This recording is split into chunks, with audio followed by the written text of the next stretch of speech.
Do you guys know the football player? But this is crazy to come out of my mouth because I never speak about football because I don't like it, care about it, or watch it. Do you know the football player? And you're saying yet before I told you. Messi is a soccer player, not Connery Pants. Connery Pants is a Fortnite player and variety streamer, not a football player. Tom Brady is a football player, but not the guy I'm talking about. Mbappe, soccer player. S-Fan, a streamer. The Muffin Man is a continuation of my original sentence, but doesn't make sense in the context of a football player. Do you know the football player Johnny Manziel, aka Johnny Football Manziel? Sorry, Money Manziel. Yeah, I've been saying Money Manziel all week because I watched a documentary on him. I watched the Netflix documentary on him. All I knew about Johnny Manziel was that in 2013-ish, he was super popular and was in a bunch of rap songs. Like Drake had a fucking song about draft day Johnny Manziel. I thought he was a goated football player.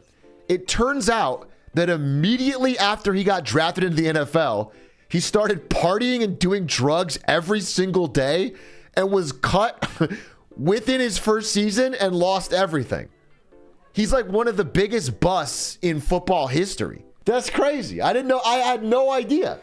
Like, I barely knew the guy. I thought he was a legend. If you were to ask me, is Johnny Manziel doing well in the NFL? I'd have been like, oh yeah, that guy's a GOAT, right? He's like insta-cut. He still got paid. Yeah. So it's super interesting. So this guy, Johnny Manziel, he's like, he goes to college, right? And he's fucking incredible. He's an incredibly gifted player in college football. He wins the Heisman Trophy, which is like the ultimate award, in freshman year, which has never been done. No freshman's ever won the Heisman Trophy. He wins it freshman year. All right. He's the fucking GOAT. And then immediately after that, he throws it all away.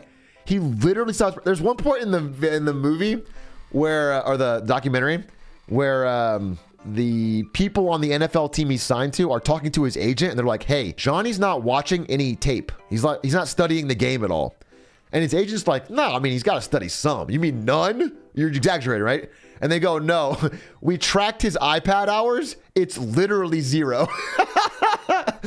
Like literally zero. Like he's never opened it once. And he's like, "Yeah, I just go home and I don't think about football at all." And then he would go party. It's crazy because I feel like it feels like such a massive choke. And I couldn't really tell if, I don't know, he had like unresolved family trauma or something. Like I was like, why the fuck is this guy just... Well, I couldn't get to the why. Most people don't think of their job when they're off and at home. Most people aren't in the NFL, bro. It's like fucking a few hundred people ever. He's getting paid $8.5 million. Bro, it's football. What kind of nerd studies? I guess all of the... Tom Brady. All the pros. Yeah, I mean, if you're in the NFL, the optimal strat is to do whatever you can to stay in there for as long as you can. Because if you do it long enough, you never have to work again a day in your life. Even a few seasons of being highly paid in the NFL is enough money to last forever. Instead, the best part of the doc to me was Johnny Manziel is in college, sophomore year. He's a legend. TV's talking about him. He's up and coming superstar. He's crazy. But he's already stopped trying. He's already partying all the time. He's already getting worse, okay? His agent wants to get him into the NFL right then before people figure it out. Yeah, he's faking drug tests. He's getting the fourth string quarterback to take the piss test for him. He's fucking... All right. So his agent is like, this is our only chance to make money. So he drops out of college sophomore year to go to the NFL. They have like 6 months before the draft, and they just have to keep it hidden that he's a complete shell of a man. You know, they're like keeping him off social media. They're just totally hiding everything. At one point, he has to take a drug test, but he takes drugs like a few days before. So his agent is like walking up to his hotel room with a gallon of Pedialyte, 2 gallons of water, like all this fucking shit to try and get him to fucking get out of his system so he can. And while he's doing that, the agent is like, he gets in the elevator and then 2 scouts get in. 2 football scouts get in the elevator. He has to like try to hide. He has to like try to hide like the drug tests, all the shit they're doing. So he gets up there and then they pass the test or barely pass the test. They do a couple shows or like, athletic tests, and he gets by. And the whole point is like, if we can just get drafted in the first round by one of these fucking teams, if one of these teams is dumb enough to believe the hype and pick Johnny Manziel, we get $8.5 million.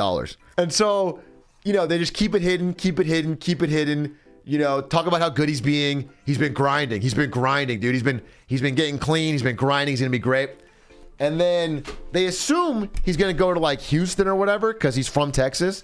But all of the really good teams did their homework and they pass. They don't pick him. They don't pick him. They don't pick him. Again, the public think he's going to get picked first. Like the public thinks he's going to get picked early because he's like incredible, whatever. Finally, it goes to the Cleveland Browns who pick him. So they make the fucking dumbest choice of all time. First round pick, Johnny Manziel, trash. And you can see at the table, obviously he's happy, but I was watching his agent's face because his agent is way happier. His agent is so relieved that he did all of that work and he got, you get $850K or whatever, he gets 10%. The agent was cracked. The agent did everything he could to secure $8.5 million for a guy that didn't deserve it.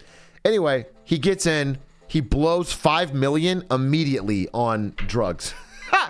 He goes on a fucking bender and blows $5 million. So of the 8.5, he has to give $850K to his agent because that's 10%. So he's got 7.2. Taxes probably takes almost all of that. Takes half. And then he spent 5. So as far as I know, he's got nothing left, bro. As far as I know, he blew it all. But in that moment, in the moment between when he got drafted and when he actually had to play games, he's like partying with Drake. He's like going to all these clubs. He's got like celebrity girlfriends. He's like having the time of his life because he's still a famous football player with an upswing. Yeah, and so it was just a crazy story. I'm just surprised that guy choked the bag. He's opening a bar in my town. I'm sure he'll have a great business savvy for it. The reason I brought that up is because the second funniest part of it to me was that when he was hot shit freshman year and in college or whatever, he would do this whenever he would get a touchdown and he'd call it the Money Manziel. Money Manziel, dude. I got so much cash. I'm money. I'm great. And then when he got to the NFL, every single time he'd get the ball, some fucking huge ass lineman would tackle him and then do the Money Manziel over his fucking broken body for the 6 months until he got fucking kicked out of the fucking league. It was so funny. So yeah, I don't know. It was just an interesting documentary, and I never would have watched it because I'm not a big football guy. But something about, I don't know, I was interested because in my mind, just because of that one Drake song, I thought Johnny Manziel was a football legend doing really well, and he's actually not. He's doing terribly. We win, we lose, we booze. Money Manziel. Yeah, he did say that in the movie, which is fucking crazy. The idea was, who cares what happens in the football field? I'm gonna go get drunk tonight. Which is like a crazy. It's like, I would understand that for like a 48-year-old office worker who's kind of burnt out. I would not understand it for a 19-year-old kid who's about to get drafted to the NFL and like has literally the chance to make lifetime changing money forever.